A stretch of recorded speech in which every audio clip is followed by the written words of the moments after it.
jenis-jenis koloid itu ada salah satunya kan ada buih atau busa, kemudian ada yang padat, ada yang cair, ada aerosol, ada yang padat, ada yang cair, ada yang sol, padat, sol, cair. Kemudian ada emulsi, padat, emulsi, cair, ya. Ingat kan? Kalau emulsi cair ya fase terdispersinya cair, medium pendispersinya juga cair. Kalau untuk yang padat, fase terdispersinya cair, tapi fase pendispersinya mediumnya padat. Oke, jadi kita tahu dulu apa itu emulsi. Emulsi yang mengandung bahan obat cair atau larutan obat, dia terdispersi dalam cairan pembawa atau pendispersinya atau mediumnya distabilkan dengan zat pengemulsi atau surfaktan yang cocok. Oke, jadi intinya di emulsi harus ada bantuan zat pengemulsi supaya bahannya ini tercampur karena dia tidak saling bercampur antara dua cairan ini. Kemudian ada definisi lain untuk emulsi. Emulsi merupakan sistem heterogen. Ya, ingat ya, heterogen kan ada dua fase di situ yang terdiri dari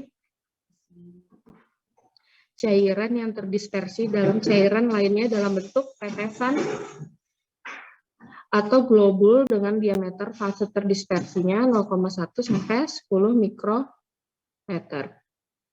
Contohnya untuk yang cair-cair, susu, kemudian untuk yang emulsi padat, ada mentega, margarin, ya. Kalau untuk disediaan farmasi sendiri kan kalian tahu Scott emulsion, jelas tuh disebut Scott emulsion ya. Biasa untuk diminum untuk anak-anak. Kemudian ada Elkana, itu juga emulsi. Biasa kan dia viskositasnya kental ya kalau emulsi dibandingkan larutan. Ya, jelas karena koloid kan memang lebih besar viskositasnya dibandingkan larutan. Oke, kita lanjut. Apa sih komponen emulsi itu? Komponen dasar jelas untuk emulsi pasti ada bahan-bahan tambahan lainnya ya. Cuman komponen utamanya itu dia ada 3. Jadi ada fase terdispersi, apa yang mau dilarutkan ya di situ. Bisa juga disebut fase internal atau fase discontinue. Kemudian ada mediumnya atau pelarutnya, medium pendispersinya. Ini disebut fase eksternal atau fase kontinu. Dan yang ketiga adalah bahan pengemulsi, di mana atau biasa disebut emulsifier atau emulgator. Nah, ini kalau ketiganya ini digabungkan, terbentuklah emulsi. Di sini kalian lihat warna kuning ini minyak ya. Warna merah emulsifier atau bahan pengemulsinya. Kemudian warna biru ini air. Kita mau gabungkan nih dengan cara diaduk. Kalau medium pendispersinya itu air, penggambarannya seperti ini. Jadi minyaknya dalam bentuk tetesan atau globul-globul atau bulatan-bulatan kecil yang dikelilingi, dilindungi oleh zat pengemulsi.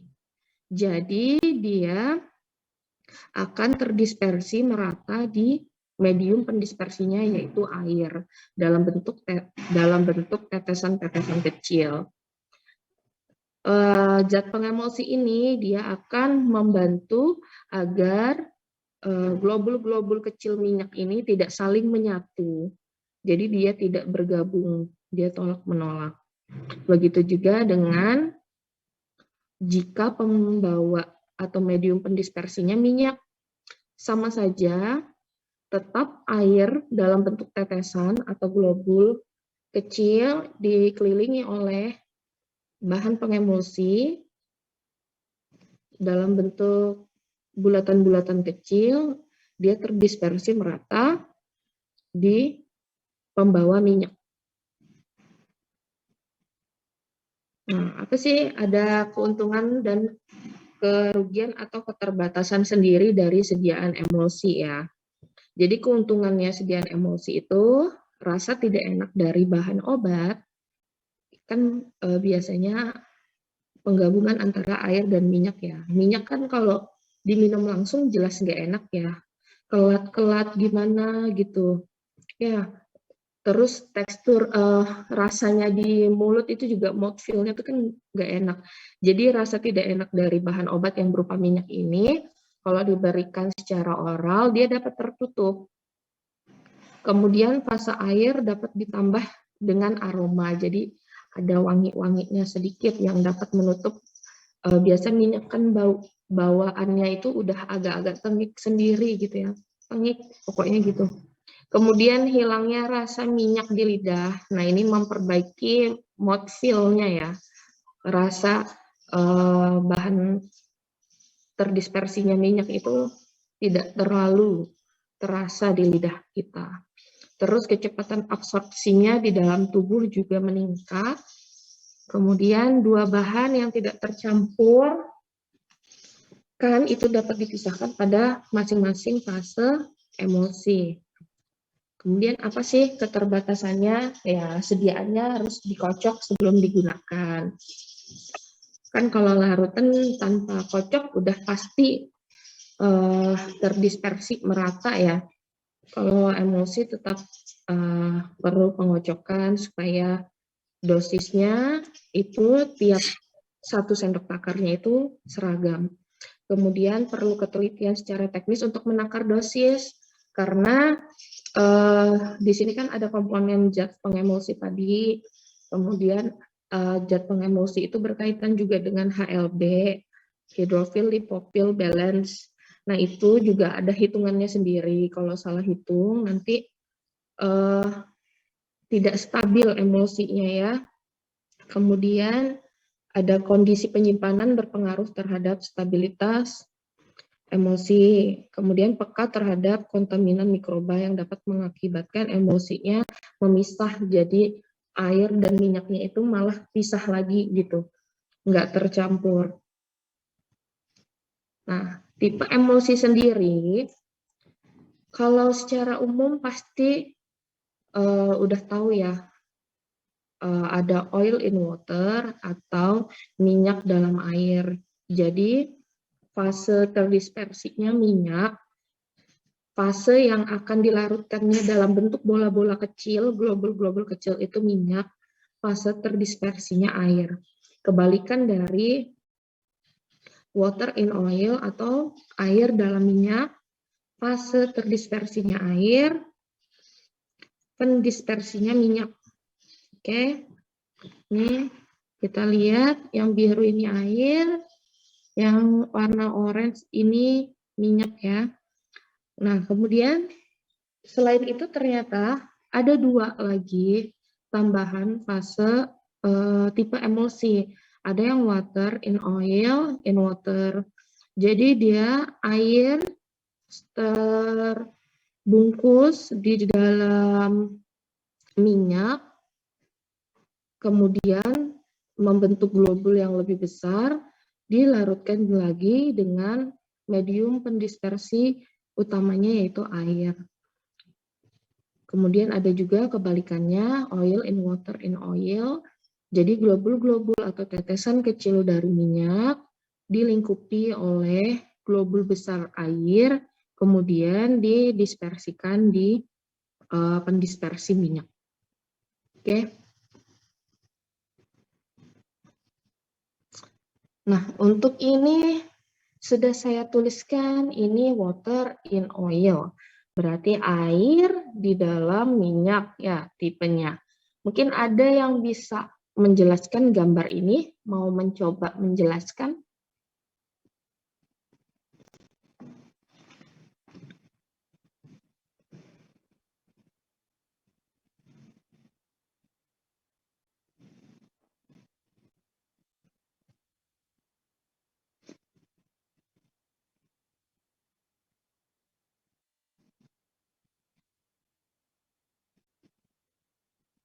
Tidak ada?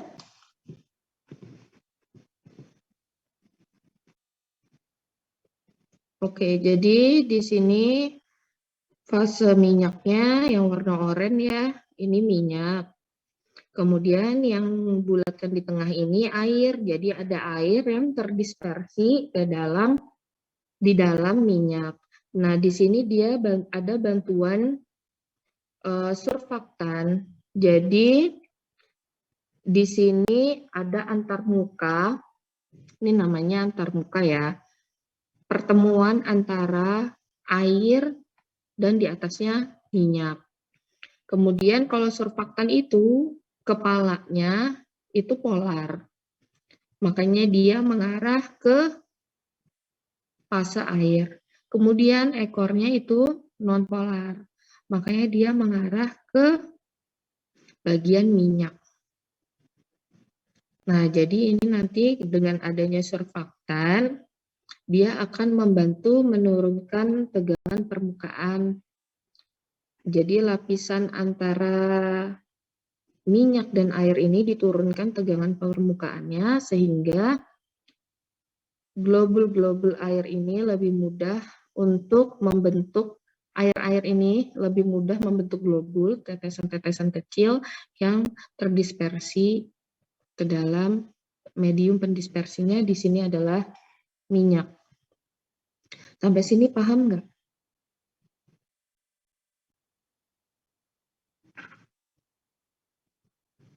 Sampai sini paham? Paham, Ibu. Aman ya? Tahu ya tipe-tipe emulsi?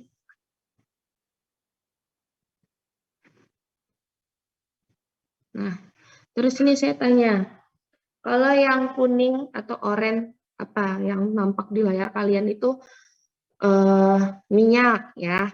Terus yang biru itu air. Jadi yang A itu tipe emulsinya apa? Water and oil. Oke, water in oil. Siapa itu? Theodora. Hmm? Theodora dari Backlinis, Bu. Oke, Theodora ya. Yang B siapa mau jawab? Saya Ibu, Cinta. Saya, Bu. Siapa itu yang pertama jawab tadi?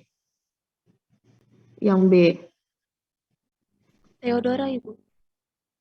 Enggak, yang mau jawab yang B ini siapa? Saya Ibu. Saya mau, Bu.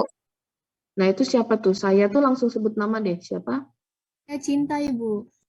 Sinta. Cinta Kanaya dari kelas C umum. Cinta Kanaya. Umum. Oke. Saya tanya yang C deh. C. Yang C jawabannya oil in water in oil. Oke. Terus, siapa lagi yang mau jawab? Saya, Bu. Anissa, Ivi. Bu. Anissa, Bu. Bu Ivi. Ivi.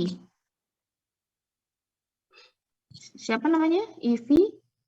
Ivi Kendra Tasbita, Bu. Ivi Kendra, satunya Karisa ya? Anissa, Bu. Dari kelas C umum. Anissa. Oke, Ivi yang B apa Ivi? Oil in water in B. water, Bu. Yang B.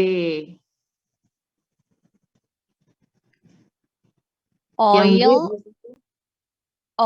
in water lagi, Bu. Salah ya, Bu? Iya. In oil, Bu. Yang B loh. Saya Bu. Coba Anissa. Yang B Anissa. Water in oil in water. Oke, water in oil in water. Oke, nggak apa-apa. Yang penting kan mau mencoba ya. Kemudian siapa nih jawab yang D? Saya boleh coba, Bu. Siapa itu namanya? Intan Wulandari, Bu. Intan. Wulandari. Iya. Oke, yang D apa Intan? Water in oil, Bu. Oke, Intan water in oil. Coba tadi ada cowok yang mau jawab siapa namanya? Oil in water, Bu. Nah, oil in Saya, water. Bu. Udah dijawab tuh. Oil in water. Maaf, Oke. salah, Bu. Tunggu kesempatan berikutnya ya. Udah ngerti ya? Jadi ada 4 tipe emulsi yang terdispersi dalam bentuk tetesan-tetesan kecil atau globul, terdispersi dalam medium pendispersinya. Oke, lanjut. Emulsifier, kita masuk atau zat pengemulsi. Ini adalah senyawa yang mempunyai aktivitas permukaan, surface active agent, sehingga dapat menurunkan tegangan permukaan, surface tension yang terdapat dalam suatu sistem makanan. Jadi misalnya ada 2 fase, anggaplah ini air dan minyak ya. Nah, ini antar permukaan air dan minyaknya disebut interface, antar muka, dan ini permukaannya.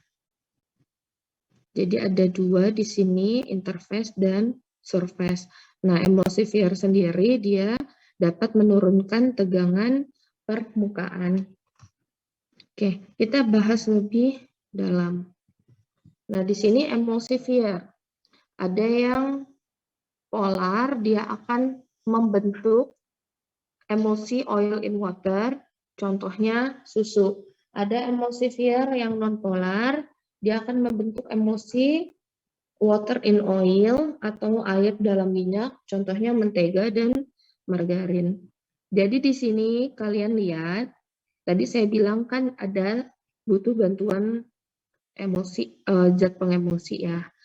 Salah satunya surfaktan.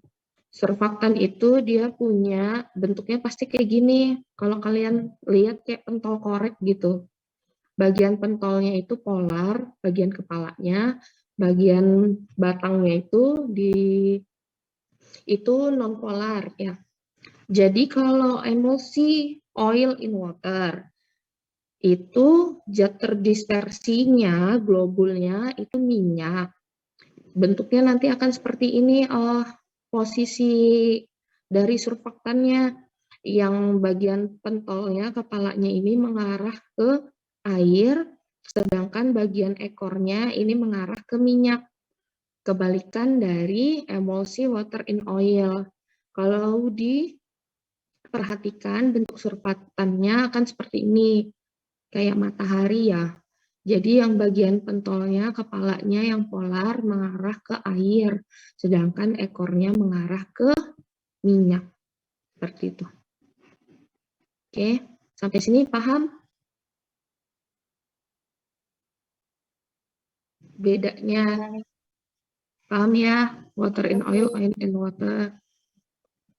Nah, kita masuk emulgator. Zat pengemulsi itu ada 4 jenis. Tapi ada referensi yang juga mengatakan 3.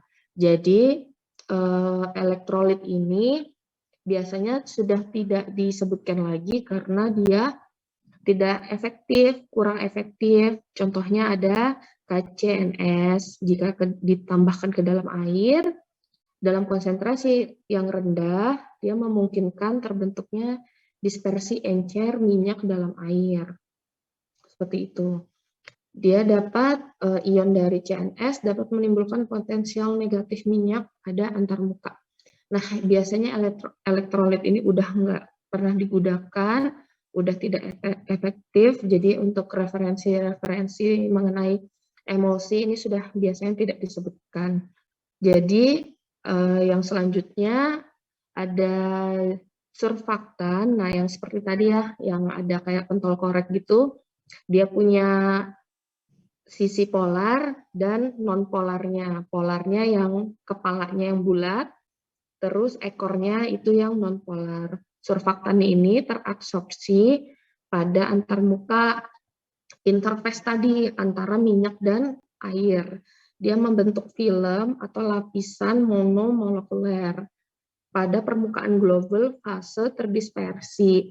Jadi pada permukaan globul, kalau kalian bayangkan kan tadi cocok ya, pada permukaan globul, berarti permukaan yang bulatan kecil ini kan, yang terdispersinya, dia terabsorpsi ya, terserap di lapisan permukaannya sini aja, tidak masuk ke dalam. beda ya, adsorpsi sama absorpsi beda ya. Dia teradsorpsi di permukaannya membentuk lapisan monomolekuler, satu lapisan. Sehingga dia dapat menurunkan tegangan antar mukanya. Jadi globul-globulnya dapat terdispersi merata di medium perdispersinya. Nah, surfaktan ini merupakan, jadi kalau ada yang suatu senyawa dia punya sisi polar dan non-polar, di dalam satu senyawa itu bisa disebut amfifilik ya. Bisa juga nama lain surfaktan ini atau dia masuk ke dalam surface active agent. Jadi kepalanya tadi seperti yang saya bilang dia itu polar. Jadi dia pasti mengarah ke air, kemudian ekornya ini biasa dalam bentuk asam lemak non-polar. Nih. Untuk polar bisa juga disebut hidrofilik, yang non-polar disebut lipofilik bagian ekornya. Senyawa aktif, surfaktan merupakan senyawa aktif yang mampu menurunkan tegangan permukaan dan tegangan antarmuka suatu cairan. Oke. Nah, bagian kepalanya ini hidrofilik ya, bagian kepalanya, bagian ekornya hidrofobik. Nah, ini dia biasanya berupa yang di bagian kepala sini berupa gugus hidroksi atau karboksil, bisa juga berupa gula, bisa sukrosa, glukosa, gula alkohol, sorbitol, dan gliserol. Ya. Untuk gugus kepalanya ini dia dapat bermuatan. Kalau bermuatan kita sebut ionik, bisa juga yang non-ionik. Tapi kalau pengemulsi ionik ini dia memiliki kelemahan. Dia mudah berinteraksi membentuk kompleks dengan ion lain. Nah, ini dapat menurunkan stabilitas dari emulsi itu sendiri. Jadi biasa yang digunakan dalam industri itu yang non-ionik, yang tidak bermuatan. Untuk yang non-polar sendiri, yang bagian ekornya ini ya, itu dia biasa tersusun dari asam lemak, seperti palmitat, laurat, ya, dan lain-lain. Nah, setiap asam lemak ini, dia memberikan karakteristik sendiri, beda-beda. Jadi kalau kita pakai surfaktan yang asam lemaknya misalnya asam laurat, ya, dia nanti tipe emulsinya itu dia mudah terhidrolisis, kemudian dia menyebabkan bau sabun. Kalau misalnya kita pakai surfaktan dengan asam lemak, asam stearat, dan palmitat, itu dia sifat emulsinya bersifat padat dengan titik lelehnya relatif tinggi gitu. Contoh lainnya, kalau misalnya asam lemaknya kita pakai asam oleat dan linoleat, itu nanti emulsinya bersifat cair pada suhu ruang.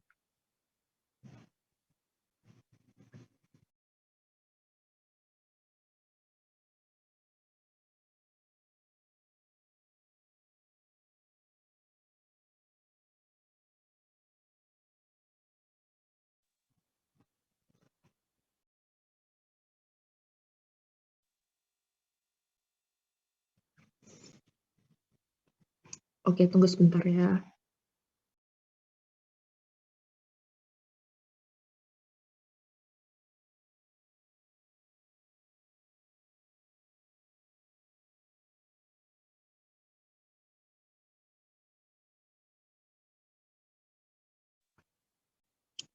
Sampai sini paham ya untuk surfaktan, ada bagian polarnya dan bagian non-polarnya. Paham ya? Paham nggak? Paham nggak nih? Gimana? Paham, Bu. Surfaktan aman? Nah, ini kan ada untuk asam lemak, ada yang lemak jenuh, ada lemak tak jenuh. Ya, bisa di sini bagian asam lemaknya itu memang ada yang Asam lemak jenuh, ada yang tak jenuh. Nah, ini beberapa contohnya. Asam lemak jenuh, nama asam lemaknya, ada asam laurat, asam palmitat, ada asam stearat. Untuk yang tak jenuh, ada asam oleat, asam linoleat, asam linolenat. Nah, gimana surfaktan itu bekerja? Tadi sudah dijelaskan di awal ya. Ada zat di sini yang anggaplah ini lemak atau kotoran. Kalau kalian bayangkan dalam surfaktan ini saat mencuci baju, kotoran ya. Itu gimana? Kata-katanya mau nyambung yang ke kalau itu. Sudah ya. Kemudian medium pendispersinya air. Jadi nanti bentuknya kotoran atau lemak-lemak ini akan diikat oleh bagian ekor dari surfaktan. Dan sedangkan bagian yang polarnya akan mengarah ke air. Jadi dia akan mengangkat kotoran-kotoran.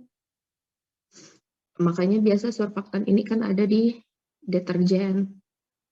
Digunakan di deterjen. Sehingga dia mudah mengangkat kotoran-kotoran. Surfaktan sendiri itu ada 4 jenis. Ada yang anionik, itu dia gugus hidrofilnya anion atau bagian alkilnya terikat pada suatu anion. Contohnya natrium lauryl sulfat. Oke, selanjutnya kalau untuk kation dia gugus hidrofilnya kation atau bagian alkilnya terikat pada suatu kation. Contohnya zehiran klorida, setil trimetil amonium bromida. Kemudian jenis surfaktan lainnya ada yang non-ionik, ini dia tidak bermuatan ya. Nah ini sering digunakan kalau perhitungan HLB, kalian belajar perhitungan HLB pada farmasetika biasanya pakai twin span, ini nanti yang kalian hitung berapa dibutuhkan twinnya berapa, spannya berapa, karena memang yang non-ionik yang memang sering digunakan ya tadi di awal. Kemudian ada surfaktan amfoter. Nah, ini bagian alkilnya, dia dapat mempunyai 2 muatan, ada positif, ada yang negatif. Dan ini tergantung pada pH. Contohnya, sodium lauraminopripionat. Nah, jadi tadi emulgator ada elektrolit, ada surfaktan. Nah, yang ketiga adalah koloid hidrofilik. Nah, zat pengemulsi ini diabsorpsi atau diserap pada antarmuka minyak dan air. Ya, membentuk lapisan film multimolekular.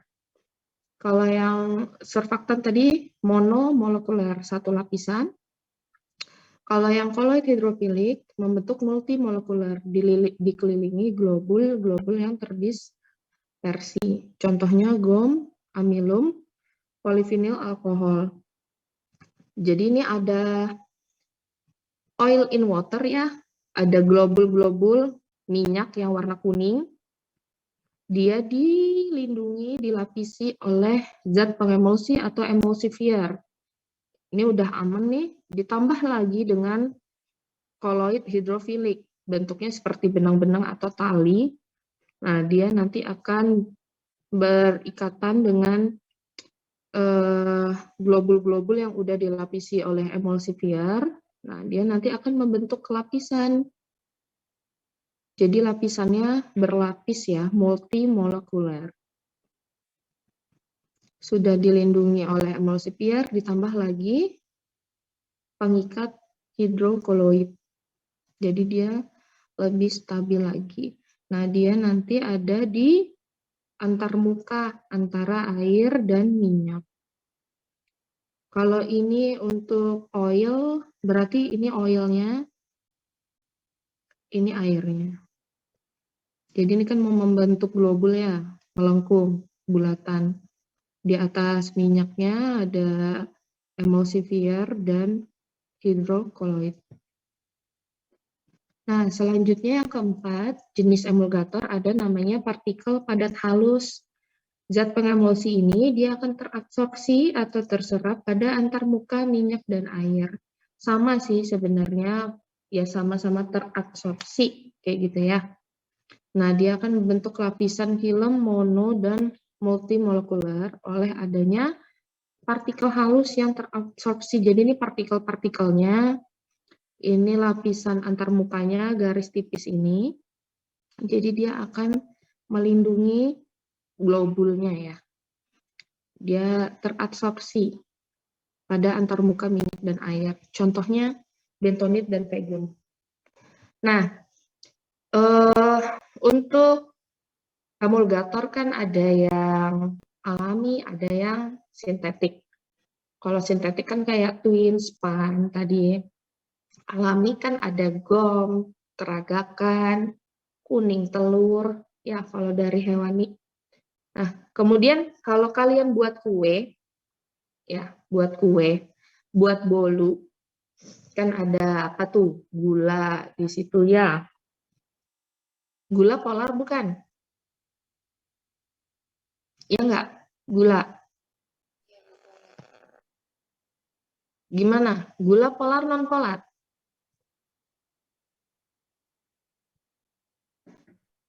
Gula-gula? Non polar, Bu. Gula? Polar non polar? Non polar. Apa?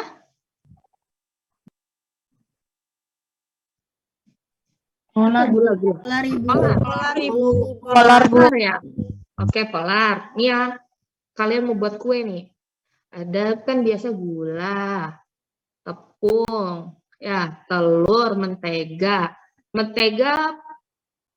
Mentega polar non polar biasanya. Non polar, Bu. Non polar, Polar Ibu. ya.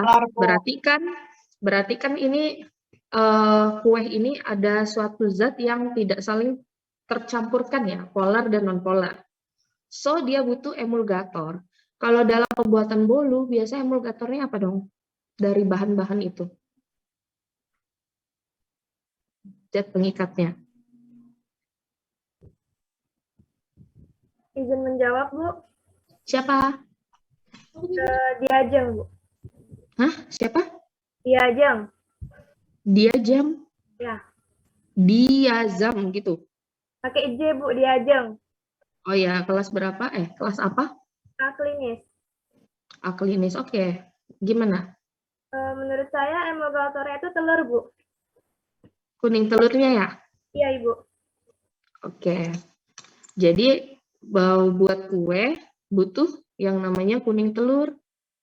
Jadi orang-orang dulu itu hebat ya. Dia tuh entah memang belajar emulsi atau bagaimana, tahu gitu komponen-komponennya, ada yang dibutuhkan di situ untuk dapat menyatukan cake itu sehingga tidak bantet. Ya, namanya bantet.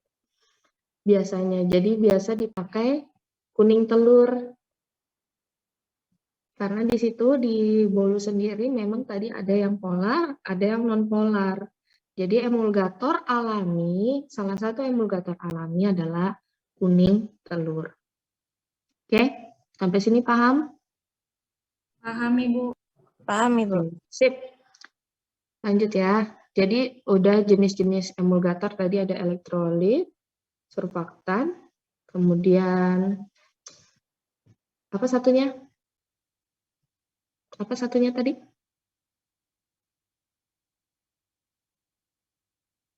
Apa satunya tadi?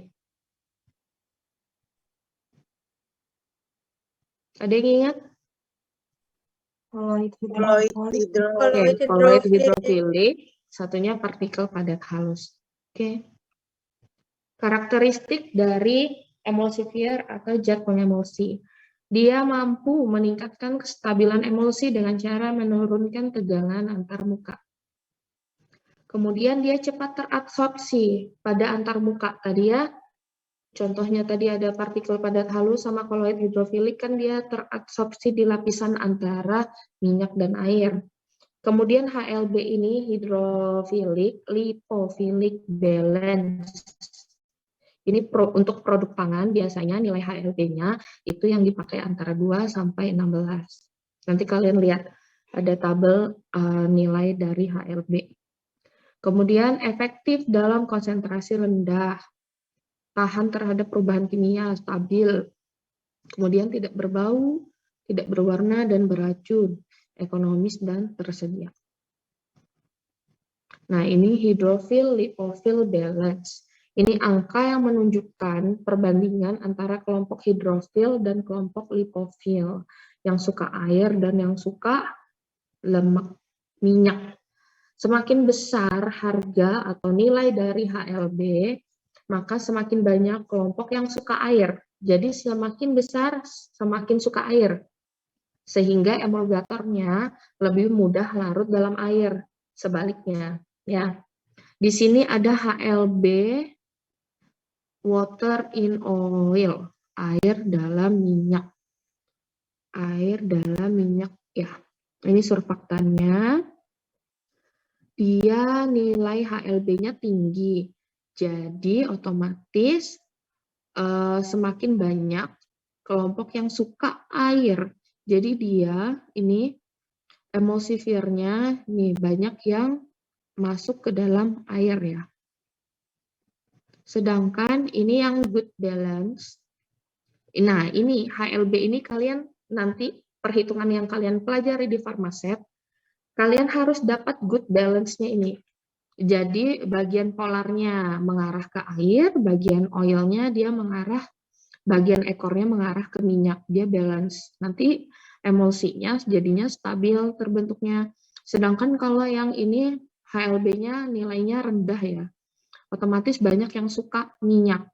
Nah ini nanti surfaktannya malah banyak masuk ke dalam minyak, ke arah minyak. Seperti itu. Jadi ini ya kalian tuju HLB balance. Nah ini daftar harga dari HLB. Biasa harga 1 sampai 3, nilai HLB-nya 1 sampai 3 itu digunakan sebagai anti foaming agent. Kemudian 4 sampai 6, ingat ya, kalau yang rendah tadi berarti dia emulgator yang tipe minyak dalam air. Air dalam minyak yang banyak suka minyak. Kemudian 7 sampai 9 ini wetting agent atau agen pembasah. 8 sampai ini 13 ya maksudnya nih, salah saya. 8 sampai 13. Ini kan HLB-nya tinggi. Ini masuk ke emulgator tipe minyak dalam air. Kemudian kalau harga HLB 13 sampai 15 ini digunakan sebagai biasanya deterjen. Harga HLB 15 sampai 18 untuk solubilizing agent.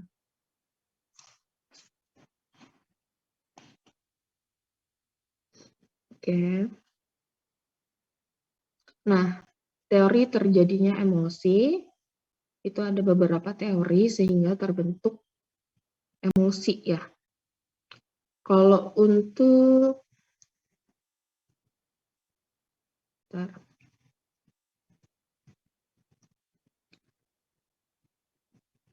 untuk surfaktan ini dia pakai teorinya ada 3. Kita langsung aja deh. Jadi teorinya itu ada penurunan tegangan permukaan, ada oriented wake, ada interfacial film, dan ada electric double layer ya, lapisan listrik lengkap. Kita bahas satu-satu. Nah, penurunan tegangan permukaan atau surface tension. Surfaktan kan tadi kerjanya menurunkan tegangan permukaan ya. Jadi intinya di sini daya kohesi atau tarik-menarik molekul yang sejenis itu tidak selalu sama. Jadi pada permukaan suatu zat cair itu akan terjadi perbedaan tegangan. Nah, ini tegangan pada permukaan tersebut dinamakan tegangan permukaan.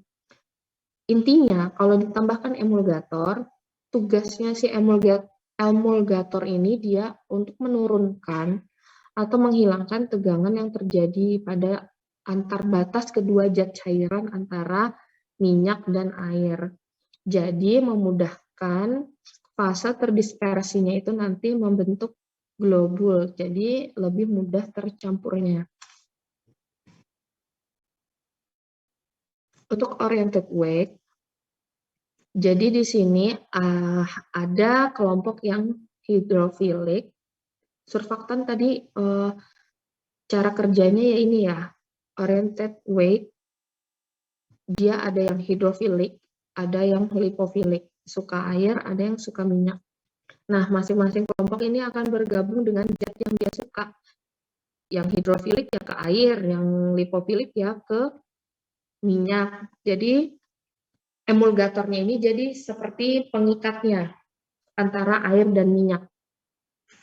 Seperti itu.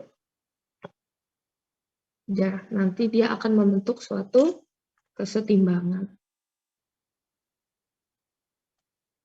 Untuk interfacial film atau plastik film, jadi emulgator akan diserap pada batas antara air dan minyak ya. Ada globul, misalnya globulnya minyak, tadi ada gambarannya di depan ya. Jadi di lapisan minyaknya, lapisan luar minyaknya itu akan teradsorpsi si emulgator ini. Jadi dia akan membentuk globul-globul, dia melindungi, membentuk lapisan film yang akan membungkus partikel fase dispersnya atau yang terdispersi. Nah, jadi dia akan, ini penggambarannya. Dia membentuk lapisan film. Kalau yang monomolekuler, ini dia satu lapisan aja, kayak surfaktan tadi. Jadi dia ini fase terdispersinya kita sebut di sini minyak, kayak minyak. Nah, ini lapisan luarnya, ini adalah surfaktannya, satu lapisan. Nah, kalau multi tadi kan yang kayak koloid hidrofilik, itu dia sudah ada ini, siapa ini namanya, surfaktan, ditambahin lagi sama koloid hidrofiliknya yang seperti tali tadi ya, benang. Nah, dia nanti akan saling mengikat membentuk lapisan multimolekular. Nah, kalau untuk yang partikel padat halus tadi, dia akan terabsorpsi, penggambarannya seperti ini. Dia akan terabsorpsi di permukaan minyak untuk melindungi tercampurnya minyak dengan air. Nah,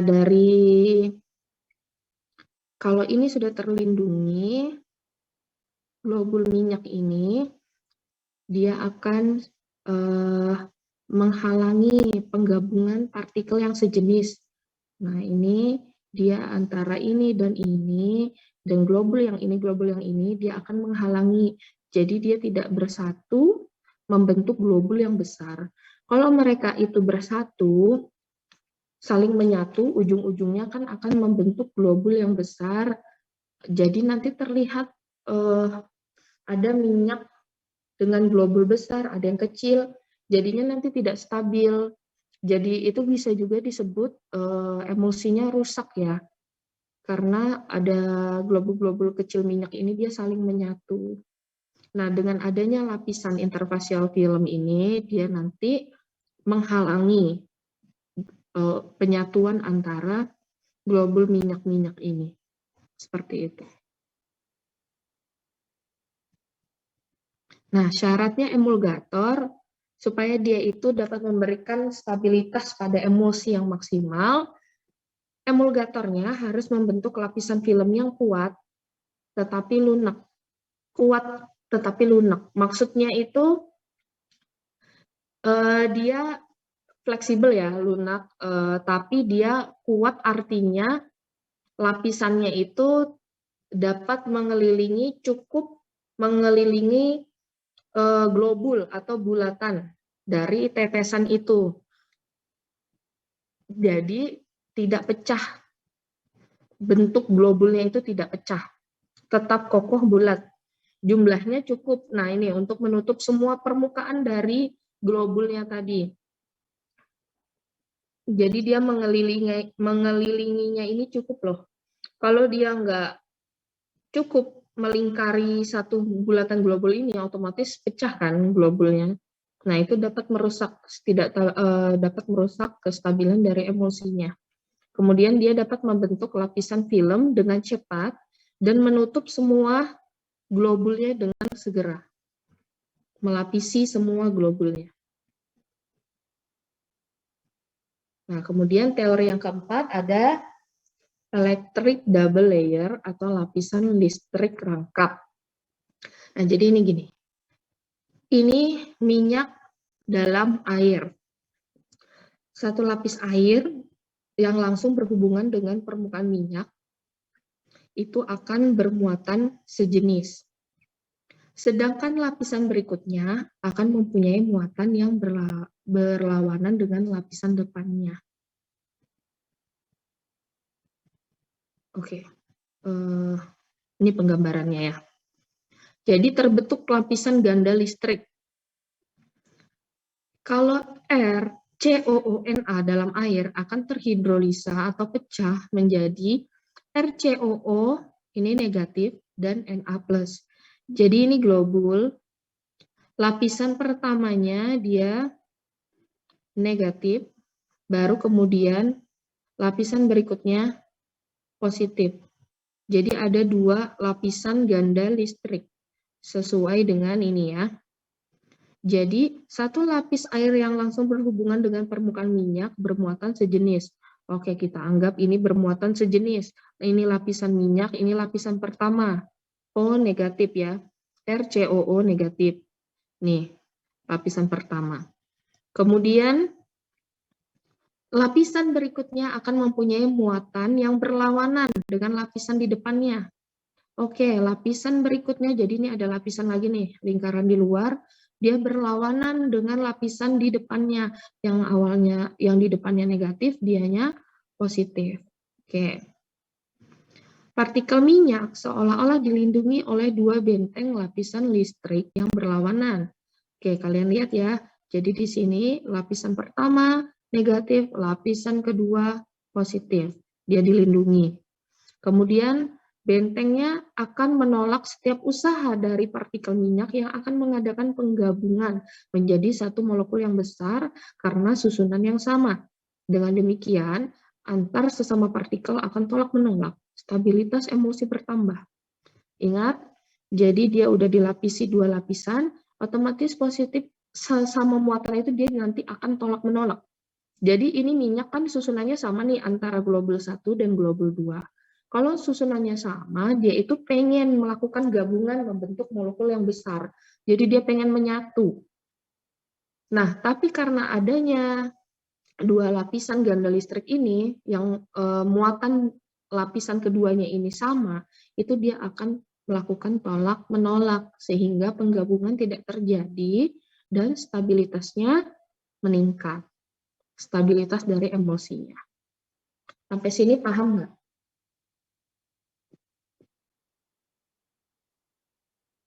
Paham nggak? Paham, Ibu. Aman nggak yang lain semua? Aman ya? Tidak ada yang bersuara kan? Aman. Nah, penyebab terjadinya muatan listrik ini ada 3. Terjadi ionisasi dari molekul pada permukaan partikel. Yang kedua, terjadi absorpsi ion oleh partikel dari cairan di sekitarnya. Jadi partikel di sini maksudnya si globulnya ini, dia mengabsorpsi ion dari cairan di sekitarnya. Kemudian yang ketiga, terjadi gesekan partikel dengan cairan di sekitarnya. Nah, pengujian tipe emulsi ada beberapa ya. Untuk tes pengenceran, jadi maksudnya di sini kalian mau tahu dia itu tipe emulsinya yang minyak dalam air atau air dalam minyak. Oke. Contoh tes pengenceran, kalau oil in water, dia mudah diencerkan dengan air. Jadi kalau satu emulsi, satu sediaan, kalian tambahkan sama air, kalau dia itu oil in water, dia akan menyatu dengan pembawanya yaitu air. Sedangkan kalau misalnya dia water in oil, dia nggak akan menyatu, malah dia akan membentuk globul-globul besar, terpisah antara air dengan minyaknya. Itu untuk tes pengenceran. Mudah ya. Kalau misalnya minyak dalam air, ya udah ditambahin air, pasti dia akan encer. Nggak terpisah. Kemudian untuk tes pewarna, nah, methylene blue. Kalau misalnya di tipe emulsi yang minyak dalam air, methylene blue-nya itu akan memberikan warna biru pada emulsinya. Tapi kalau misalnya dia water in oil, air dalam minyak, otomatis warna birunya nanti akan berupa noda-noda. Noda-noda biru di dalam emulsi, gitu. Jadi bintik-bintik. Kalau yang air dalam minyak, otomatis seluruh warnanya itu terlihat warna biru. Kalau minyak dalam air, itu nanti akan nampak ada noda-noda biru di dalam emulsinya, seperti itu. Begitu juga dengan tes pewarna kalau pakai Sudan 3. Kalau yang tadi warna biru, kalau yang Sudan 3 warna merah. Nah, Sudan 3 ini dia larutnya dalam minyak.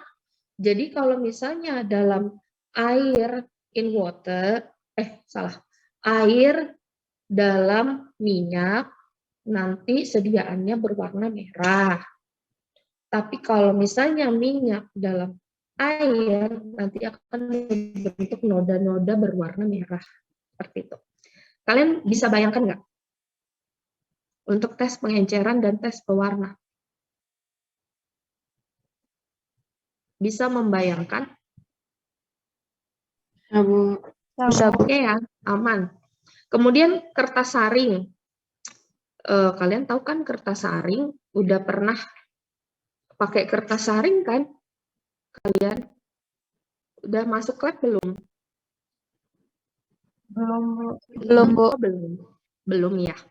Kertas saring, jadi dia kalau kita lihat itu seperti tisu makan gitu ya kelihatannya. Tapi pastinya dia kalau ditambah air nggak robek ya.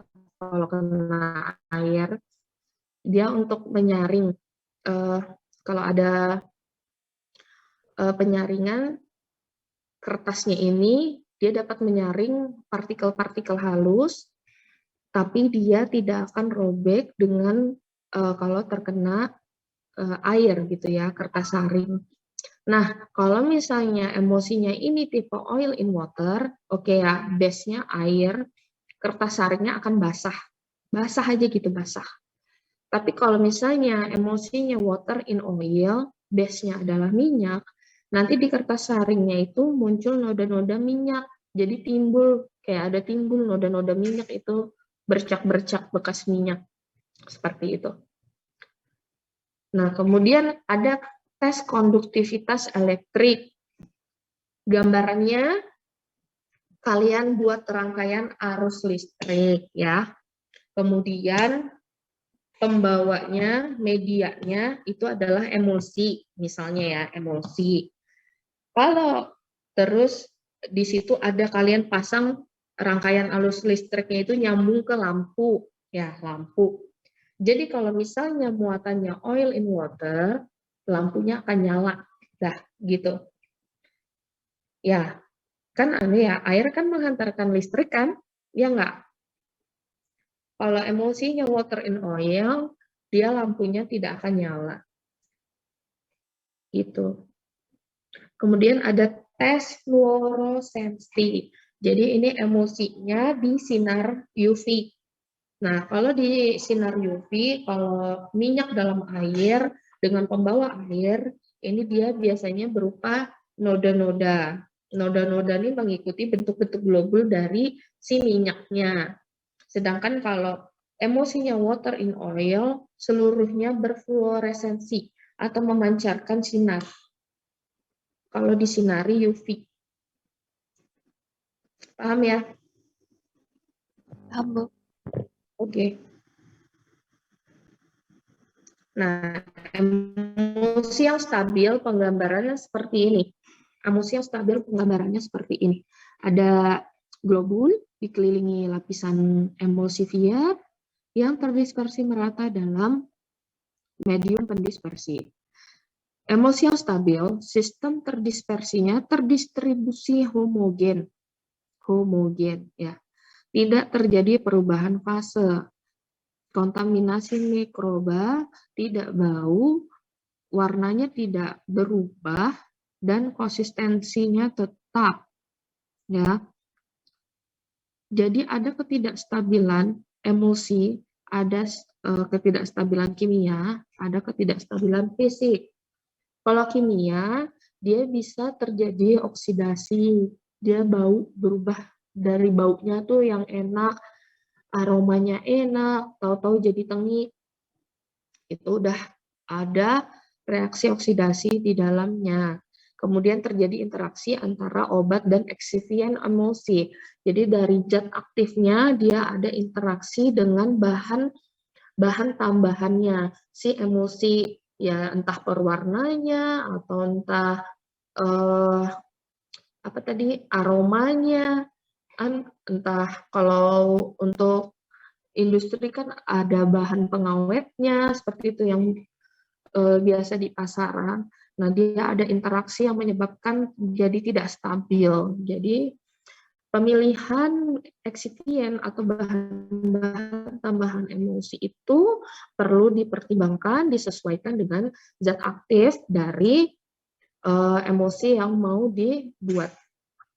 Ada ketidakstabilan fisik di sini, sistem emosi baik dia itu sudah pakai emulsifier, bahkan yang sudah atau tidak menggunakan emulsifier cenderung kembali ke keadaan fase semula. Jadi maksudnya di sini yang harusnya seperti ini dia nanti pecah ke keadaan seperti semula, terpisah seperti itu. Nah, ada beberapa ketidakstabilan emosi ya. Kalau untuk fisik terlihatnya seperti ini ya. Good emosi. Harusnya dia terdispersi merata. Nah, ini ada beberapa ketidakstabilan emosi. Ada yang namanya coalescence, ada flocculation, ada creaming, ada breaking. Nah, untuk coalescence, ini terbentuk tetesan baru yang lebih besar. Biasa yang ukurannya yang kecil-kecil ini, tiba-tiba dia ada ukuran globul yang lebih besar. Nah, kalau ini didiamkan ya, ini akan berlangsung hingga semua tetesan globul-globul ini malah menyatu membentuk lebih besar lagi, akhirnya membentuk lapisan sendiri yang terpisah dari mediumnya. Dia akan menyatu, ujung-ujungnya dia, kalau misalnya air dalam minyak dalam air, jadi nanti nampak yang harusnya globul itu tidak nampak secara visual ya, dia akan nampak secara visual. Kalau terus dibiarkan dia menyatu membentuk suatu globul yang lebih besar dari seharusnya. Ini namanya coalescence. Untuk flocculation, dia peristiwa berkumpulnya beberapa tetesan minyak, tetapi tidak membentuk tetesan minyak baru yang lebih besar. Jadi kalau ini dia ngumpul, nyatu, membentuk minyak yang lebih besar. Kalau ini ngumpul, tidak nyatu, tapi ngumpul aja gitu dia, berkoloni, membentuk ini. Bulatan-bulatan minyak gitu loh, tapi dia ngumpul. Nah, ini mengakibatkan distribusinya dalam emosi tidak merata. Nah, dia tidak homogen, tidak terdistribusi, tidak terdispersi merata. Seperti itu ya. Nanti kalau ini kelihatannya satu globul besar minyak, Ya, kalau misalnya minyak dalam air, kalau ini kelihatan kecil-kecil minyaknya tapi ngumpul. Jadi kalau dilihat kayak buih ya kelihatannya jadinya. Seperti itu. Ini namanya flocculation. Creaming. Peristiwa memisahnya emulsi menjadi dua bagian dengan salah satu bagian mengandung lebih banyak fase dispers daripada bagian yang lain. Karena homogenitas emulsi ketika formulasi kurang. Nah, ini bisa diatasi dengan penggojokan ringan. Nah, ini kalau misalnya, jadi ini dia memisah ya. Jadi dua bagian, yang minyak-minyak ini, dia mengumpul menjadi satu, tapi ini masih bisa diatasi kalau digojok kembali, ringan, dia akan terdispersi homogen lagi, menjadi emulsi yang good emulsion lagi. Tapi kalau sudah breaking, nah ini terjadinya coalescence dan flocculation secara bersamaan, di mana emulgatornya mengalami dekomposisi. Misalnya disebabkan temperatur penyimpanan tidak sesuai. Nah, biasa kan kalau orang naruh obat tuh, obat kan sudah punya suhu masing-masing ya. Dia suhu penyimpanannya berapa. Ada yang cold room, ada yang cool room, ada yang ambient room. Nah, kalau kita menyimpan obat seharusnya disesuaikan, dicocokkan dengan suhu penyimpanan dari obat tersebut. Nah, kalau nggak cocok untuk emulsi ini, dia bisa breaking. Ini dia kalau dikocok, kalau creaming, dia dikocok ringan aja bisa kembali jadi good emulsion. Tapi kalau sudah breaking, ini udah rusak, nggak bisa lagi. Udah kembali ke fase seperti semula, fase awalnya terpisah antara minyak dan airnya. Sudah tidak bisa diselamatkan ini, rusak. Oke, sampai sini paham? Paham ya? Misi Bu, izin bertanya. Iya, siapa ini? Siapa tadi yang mau nanya? Saya ingin bertanya Bu, Siapa namanya?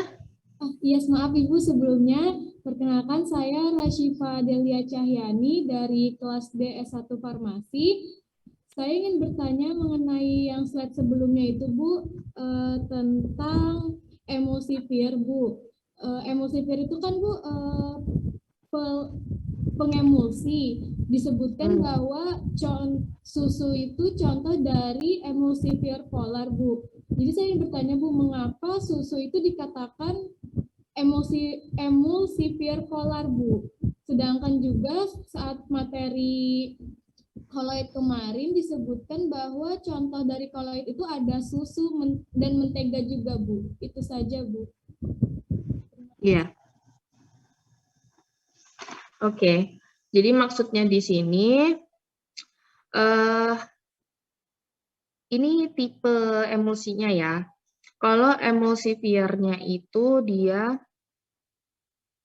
polar, maksudnya di sini bisa dikatakan nilai HLB dia itu tinggi, maksudnya lebih ke hidrofilik ya. Kalau emulsifiernya ini polar, dia akan membentuk tipe emulsi minyak dalam air ya, di mana pembawanya ini adalah air. Air ini adalah polar. Jadi salah satu contohnya adalah susu. Di sini kalau di koloid kemarin berarti kan fase terdispersinya cair dalam cair ya. Untuk yang emulsifier non-polar, di sini pembawanya lemak atau minyak atau asam lemak, seperti itu. Nah, kalau emulsifiernya non-polar, dia akan membentuk emulsi yang air dalam minyak. Dan itu kalau dalam sistem koloid akan membentuk sistem koloid fase terdispersi cair dalam pendispersinya padat. Jadi nanti terbentuklah emulsi padat. Contohnya ya mentega atau margarin, seperti itu. Kalau margarin, dia ini kan masuknya lebih ke nonpolar ya. Kalau kita lelehkan, dia kan minyak, seperti itu ya. Masuknya ke minyak nonpolar. Sedangkan kalau susu ini, dia kan lebih ke polar. Dia dilarutkan dalam air saja, tanpa pemanasan pun, dia sudah langsung larut dalam air. Contohnya seperti itu.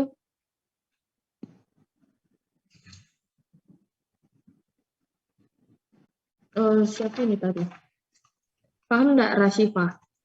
Ibu, berarti di sini itu konsep yang berbeda gitu ya Bu, antara yang emulsi polar dengan yang koloid itu Bu.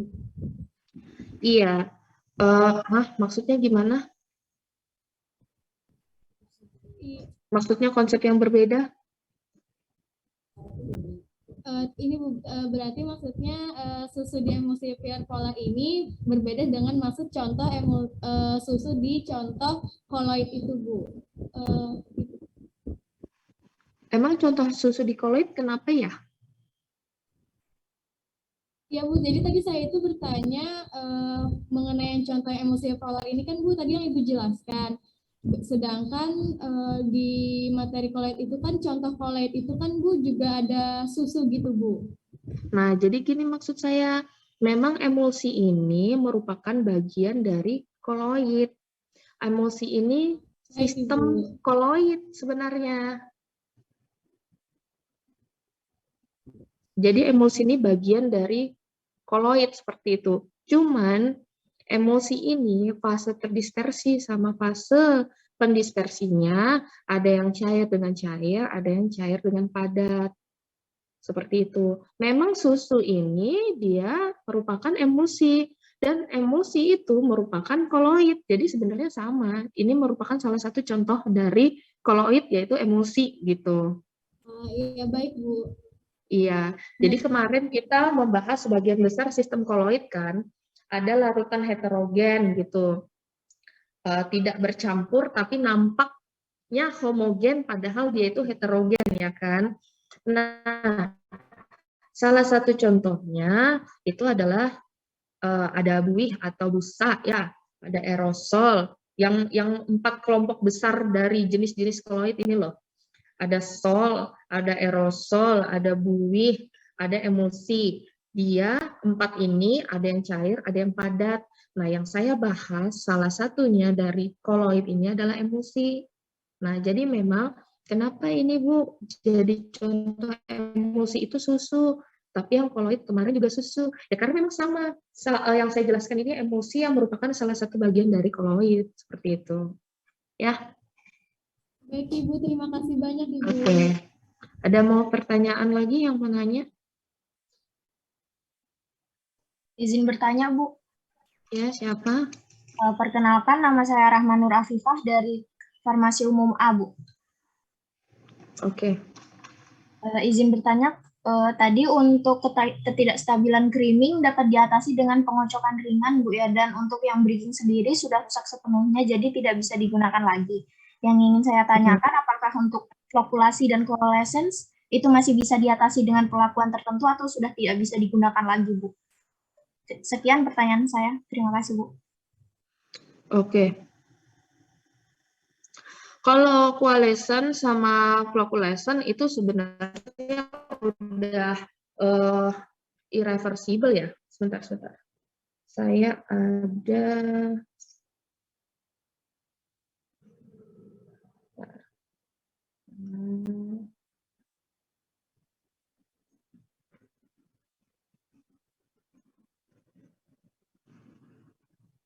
ya, tunggu sebentar ya.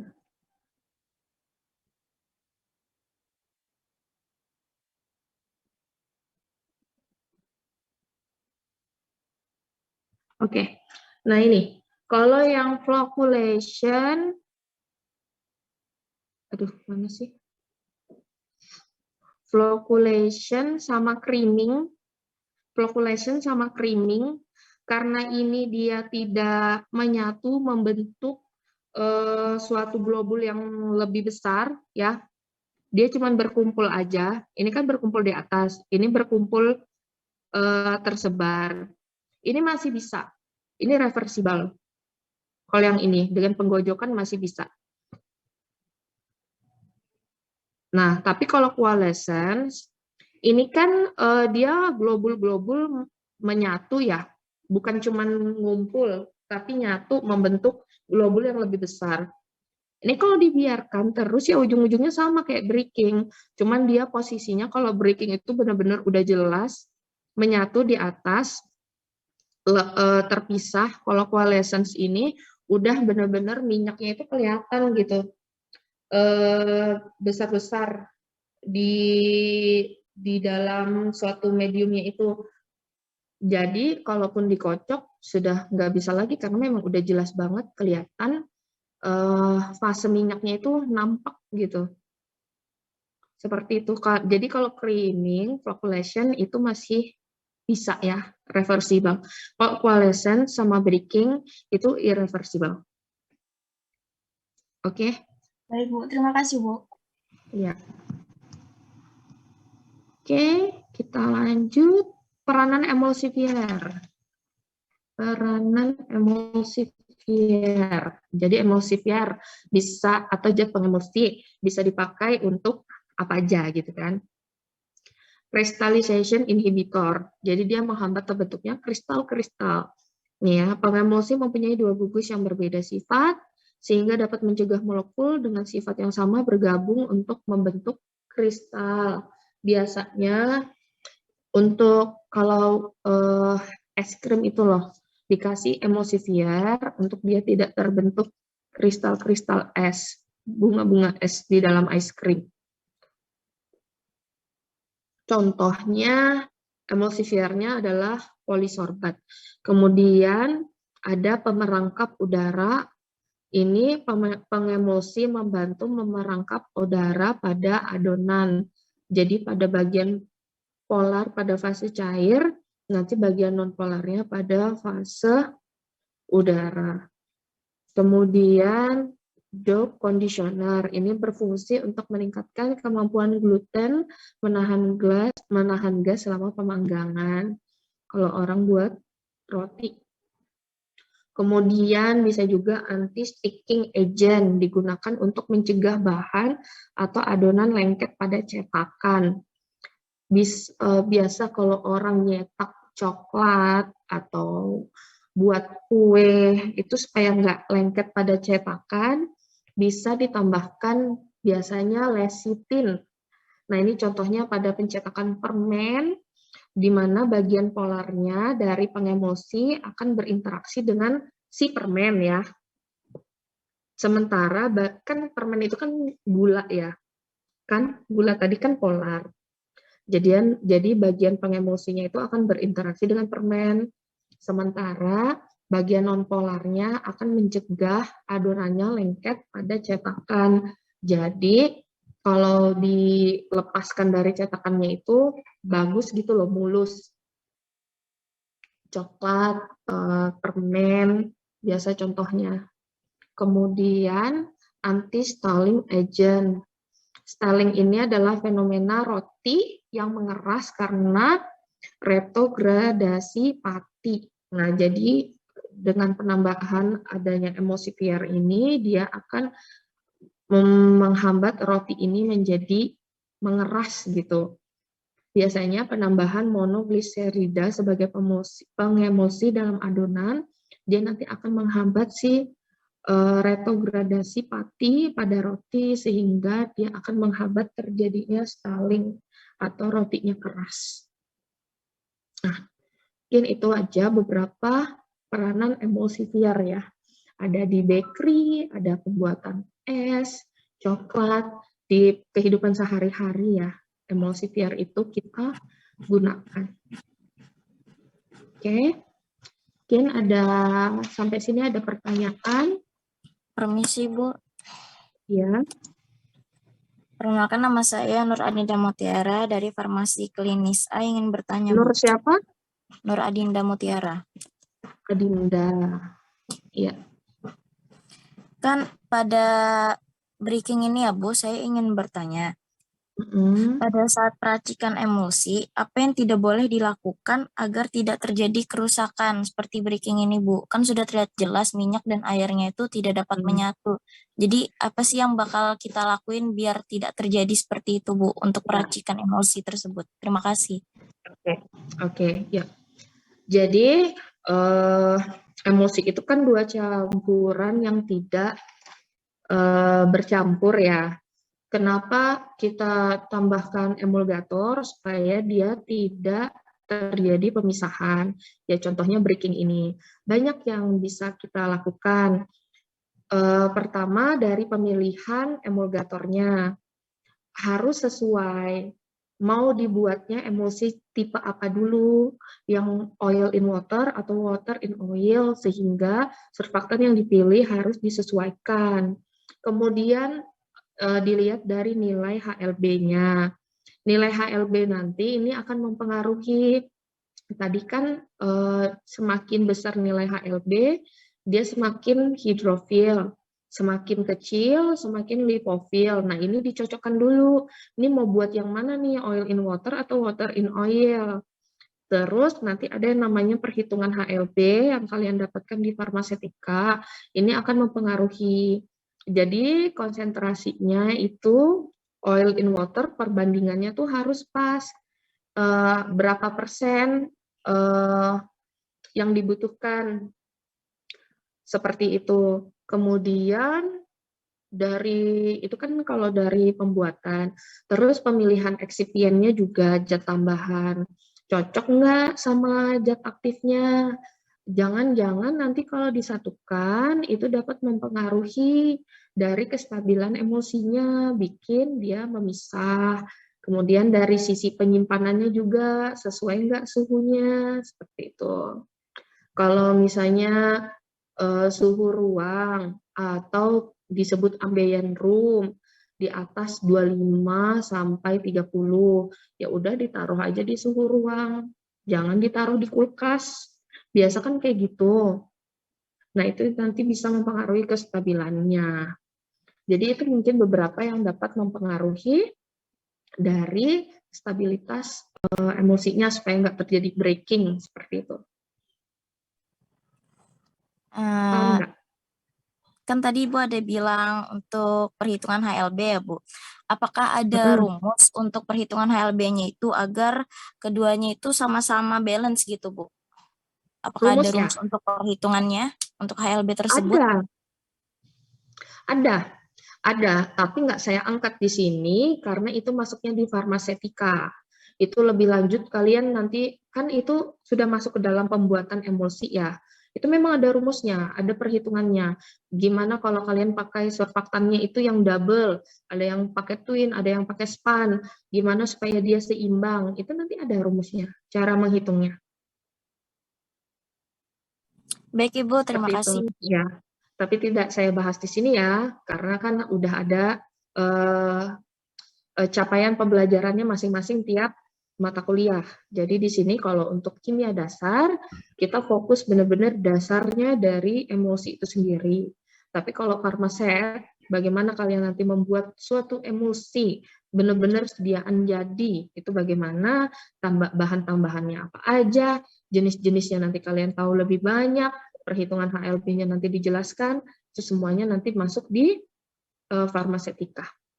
Oke? Baik Ibu, terima kasih. Ya. Ada lagi? Kalian lanjut kuliah ya habisnya? Ya kan? Kalian ada kuliah lagi ya? Iya, Bu. Iya, Bu. Oke. Ya, ada yang mau nanya kah? Sudah cukup ya? Bu, izin bertanya.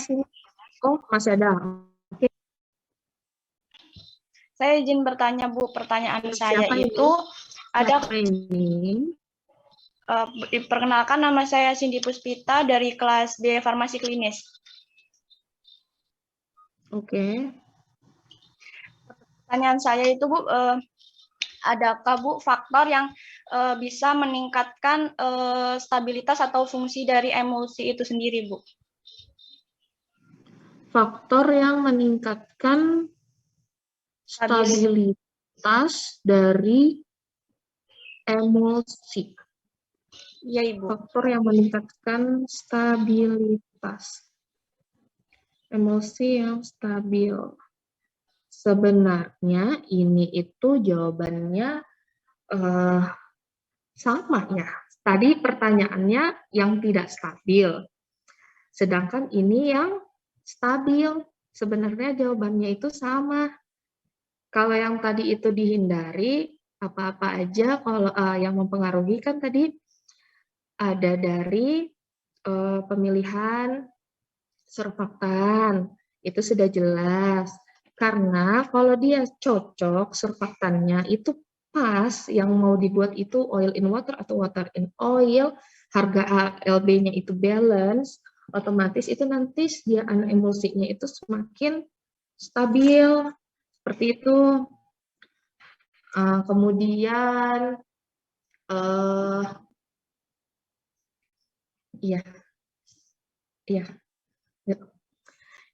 kemudian dari penyimpanannya tadi harus sesuai.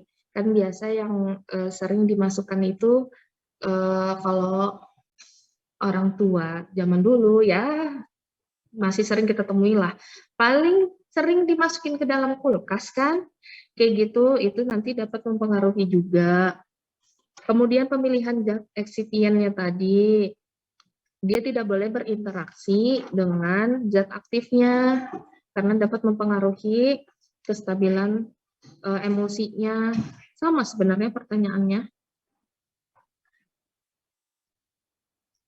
Ya. Baik, Ibu, terima kasih. Ya. Gimana? Sudahkah?